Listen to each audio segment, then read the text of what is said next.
get where you want to go. So I think it's important to know where you want to end up eventually and have patience. I say this because I've seen a few people right out of SIT land in positions that really were probably below their skill set, but it was their way to get their foot in the door. And they were amazing for the first few months, but then I think they really felt like they were in positions that were below their skill set. And so the energy switched from that like wide-eyed curiosity of the SIT student to like, I am like oppressed by my employer. I too felt this in my first job out of here, which is right down the hill at Elder Hospital in Rose Scholar. And it was one of the first times in my life where I ever felt that my energy might have turned a little toxic. And so I would keep your eye on the final destination, have patience with yourself, and always look for the learning, because even in those positions that maybe really like you have the skill set, you're thinking well beyond where the organization is allowing you to operate in that particular moment. I think there's a lot to learn. And it may take a couple of years for the pieces to line up and for you to get where you're going. But once it starts happening, I've found that it happens pretty quick in the field of international education. But the first couple of years can be a little bit slower than SIT grads would like, myself included. I'll just complement that by saying some of the most helpful skills, attitudes, not all of those things wrapped into one, that I got at SAT that you could take regardless of where you end up is how to work with people and how to engage with people and how to successfully communicate with people and how to really, so if you're in a place where you're like, my toolbox is full, but I don't know, before we get after that, this is why am I doing this work? It's like, well, practice the other pieces that, like the strength that comes from either patience or compromise or whatever you want to say that might be, that you might position it as actually a really crucial thing for you to be able to do. And then similar to that, but just if you can get a job, any job that you're in crisis management, if you're the person that they call when you're in trouble, when they're in trouble, is one of the biggest things I think you could, that is helpful in so many realms of your life. So like when someone calls you in the middle of the night in a crisis, okay, I know how, I feel like the confidence boosting, but also like the flexibility and just the confidence of the organization is here. I know what I'm supposed to do, and practice doing that is pretty spectacular. Even if you end up not doing that all the time, but just going, the crises, big and small, happen all the time. And having those really acute crises training, crisis training is something that I didn't enjoy in the moment, although my summers being on summer duty. But I certainly appreciate it. I think a lot of this definitely resonates that everything is emergent, right? And Rich Rodman, if I learned anything, is that it's all just loops, right? And you get just a little better every single time, which is very true. And I think there is a lot of idealism when you come right out of SIT and like you're ready to change the world, and everyone is like not doing it quite right. And I think that there's I've found that it's been so amazing to learn from the people that that I've been able to learn from in my place, and also remember that I do have this toolbox that's full of really awesome things. And once you've written a capstone, you can write any project proposal. It's the same format, and the thoughtfulness in which the capstone is written here is so smart.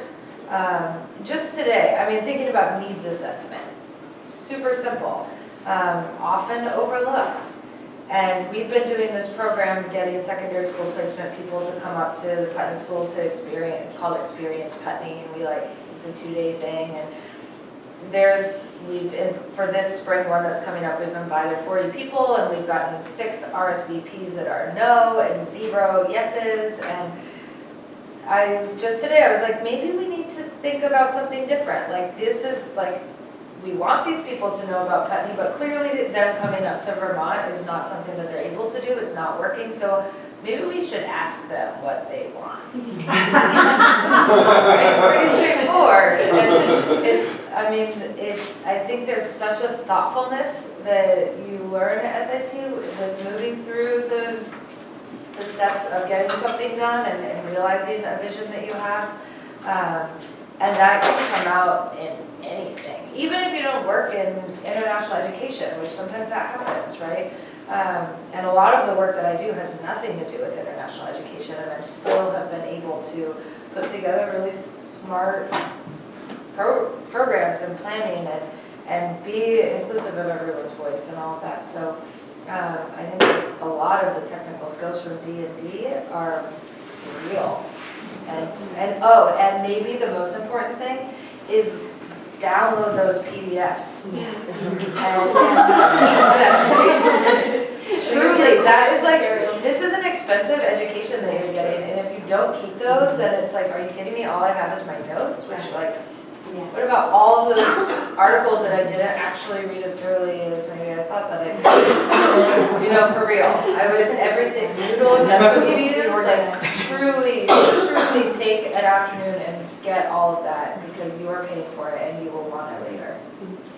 I pulled from my TEL stuff and my DAD PCP stuff and my cross-cultural counseling stuff and my foundations, probably more than anything else. Like the foundations readings. I would just say, if you haven't taken cross-cultural counseling when you're here, you should take it in summer school after you graduate, because I mean, I'm like a long time past my time at SAT, and so often I find myself, I hear my professor, Dottie Morris, speaking in my head like, oh, this is how you should react in this situation. It's super helpful, super helpful. One thing that SIT and World Learning does very well is networking. Whenever we are at NAFSA, we run into so many people who are part of the family. I think continuing to network is really important. Even for a program coordinator position, we often get 60 applications.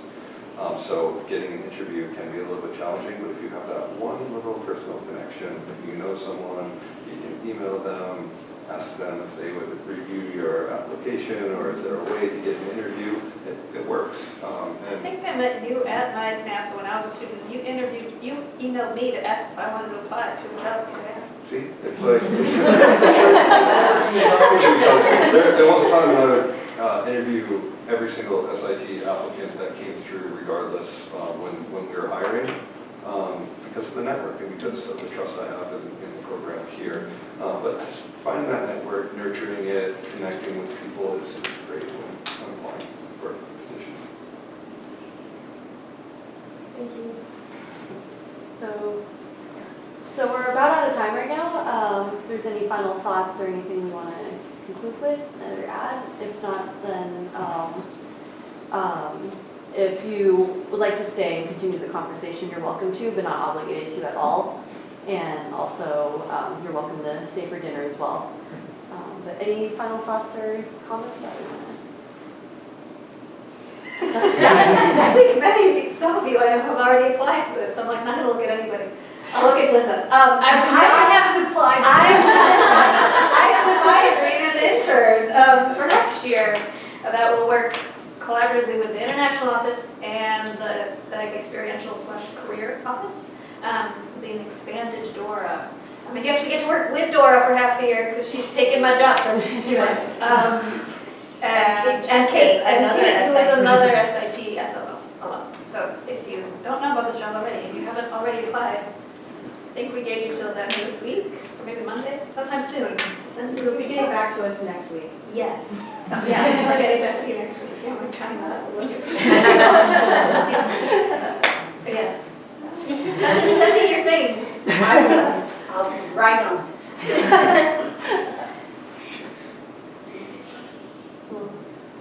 Well, big thank you to all of our panelists and all of our presenters today. So a round of applause. applause for them.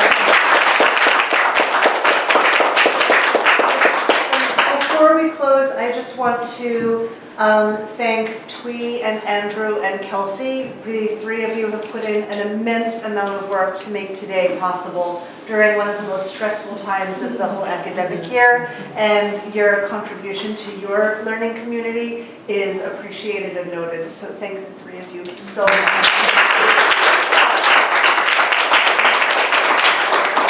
And also a big thank you to Sora. She was a great mentor through this process and helping us with all of the logistical processes and everything. So thank you to Sora. And also thank you to our volunteers too that helped us out with the check-ins and all of the room monitoring. So thank you as well. A big thank you to everyone for coming too. All right. So, I think we have to do early